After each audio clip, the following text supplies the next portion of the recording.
Hello বন্ধুরা, এই রমজানে আমি আপনাদের সাথে শেয়ার করছি চিকেন সমোসা রেসিপি। এটা বানানো খুবই ইজি আর টেস্টি। তো চলুন এটা বানাতে স্টার্ট করি।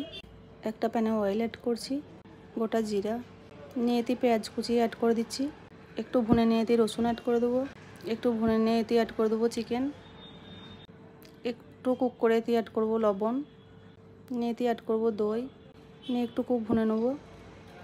এবারে কিছু মশলা অ্যাড করে দেবো, একটু রেড চিলি পাউডার, একটু হলুদ পাউডার, জিরে ধনের পাউডার আর গরম মশলা পাউডার।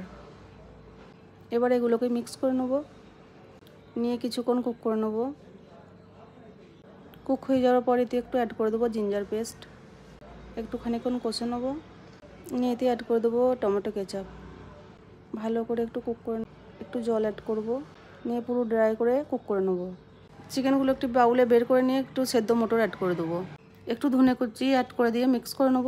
সমোসার stuffing ready. এতে সমোসা সিটে ফিল করে নিয়ে সমোসার শেপ দিয়ে দেবো, নিয়ে ফ্রাই করে নেব। সবগুলোকে গোল্ডেন ব্রাউন করে নেবো দুই দিক দিয়ে, নিয়ে বের করে নেবো। এই যে সমোসা রেডি। ভিডিওটি ভালো লাগলে লাইক কমেন্ট আর চ্যানেলটি সাবস্ক্রাইব করে দেবেন।